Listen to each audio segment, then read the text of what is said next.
De volta com o Gazeta Entrevista, nesse terceiro bloco, eu vou conversar com o presidente da Fundação Garibaldi Brasil, Sérgio de Carvalho, cineasta Sérgio de Carvalho. Sérgio, obrigado por você ter aceitado o convite.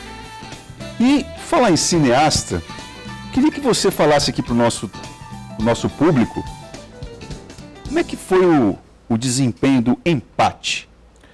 O Empate, o documentário, assim, eu estou muito feliz com ele. Ele estreou no Festival Tiradentes em janeiro. E desde então, Tiradentes em Minas Gerais. Que é o festival que abre o ano, né? Que abre o circuito de festivais no Brasil. E realmente ele fez uma trajetória muito bonita. A gente foi para diversos festivais no Brasil e fora do Brasil também. A gente foi convidado para estar no Parlamento Europeu, né? Fui junto com a Ângela Mendes, filha do Chico, onde a Amazônia está muito em pauta no mundo. Então o filme foi um momento da gente também fazer uma reflexão sobre o que está se passando na Amazônia, a partir do ponto de vista do legado do Chico Mendes, né? Então, foi um convite muito bonito, assim, ter... E ele teve foi exibido no Pátia? Foi exibido no Pátia Mama, a primeira exibição oficial aqui no Acre, em Rio Branco. Aliás, eu sempre me sinto em dívida com a cobertura da área cultural, seja na área de cinema, de palcos e tudo. Que avaliação que você faz do Pátia Mama? Como é que foi a edição de 2019? Que leitura que você faz? Ela foi a edição mais difícil de acontecer. Por quê? Do ponto de vista de apoio... Grana. De grana, de apoio, de patrocínio. Mas, por outro lado, eu acho que foi a que teve mais resultado de público. Eu fiquei muito feliz, assim, porque todas as sessões praticamente muito cheias, um público diverso, né, muito jovem, uma juventude. Então, assim, do ponto de vista de público e de chegar na cidade, a gente começou a divulgar muito tarde. A gente ficou quase que a gente cancelou o festival, falando 10 anos a gente vai ter que fazer de um jeito ou de outro. Por realmente uma falta muito grande de apoio, né, de incentivo, mas a gente fez na resistência mesmo, assim, toda a equipe que trabalhou de maneira quase que voluntária, um reconhecimento a essa equipe do festival que está trabalhando ainda, porque agora tem esse momento de produção, mas o festival, ele realmente, eu percebi que ele chegou nas pessoas, e isso eu fiquei muito feliz. Não, tem um outro aspecto que você está colocando, teve a primeira edição do Pátia Mama,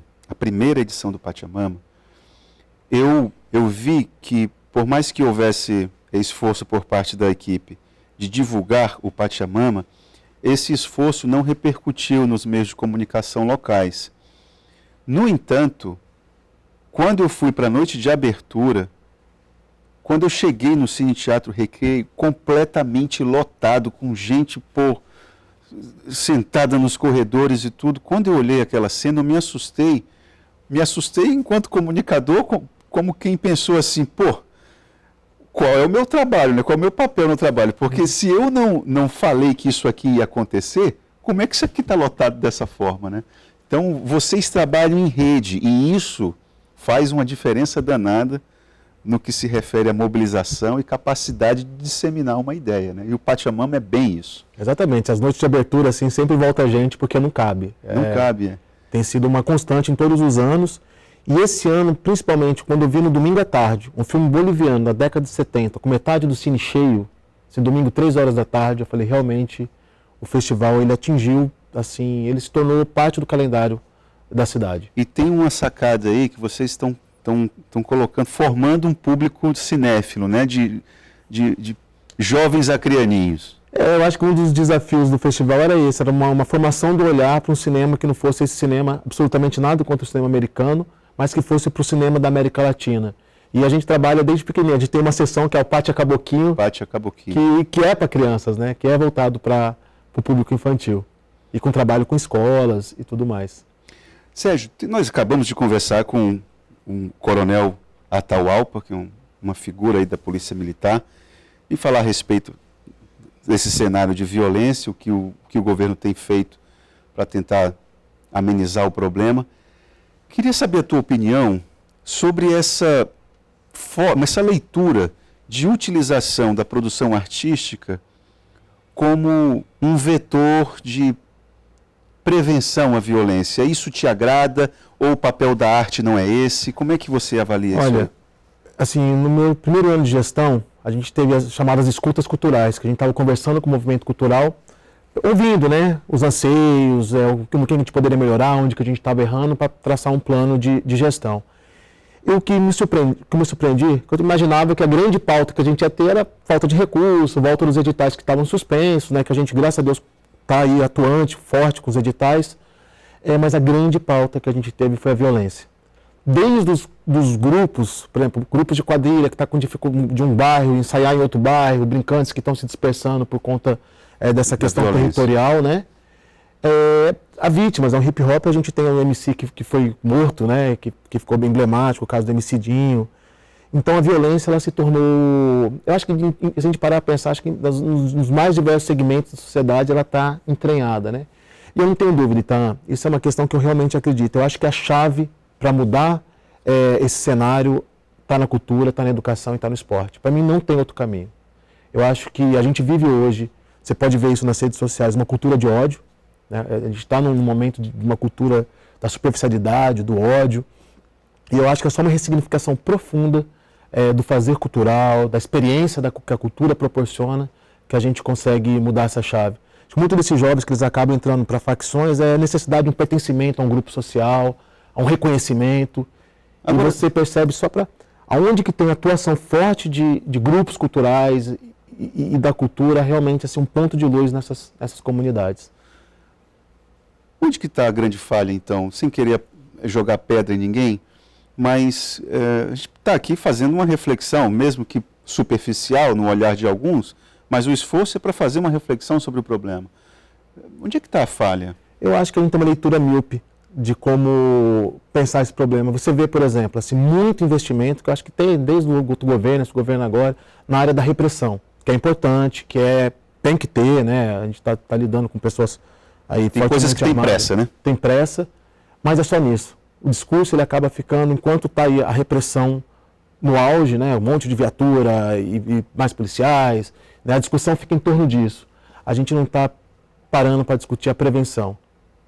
Né? Os editais de cultura nacionais, principalmente, acho que a política nacional de cultura está uma catástrofe completa, não tem outro nome, é um desastre, é uma catástrofe. Não, e hoje foi emblemático, queria que você explicasse para o telespectador, foi Nancini?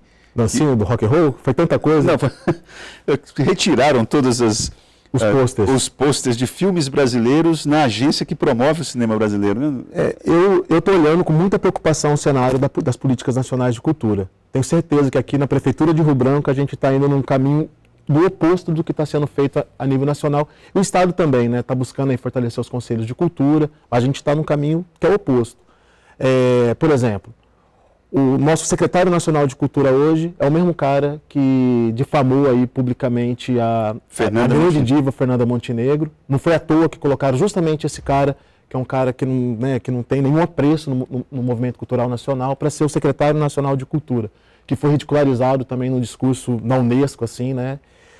A gente tem como o diretor da Fundação Palmares, que trata das questões da identidade negra, né, do Brasil, um cara que não reconhece o racismo, que não tem racismo no Brasil, que os negros do Brasil fazem vitimismo.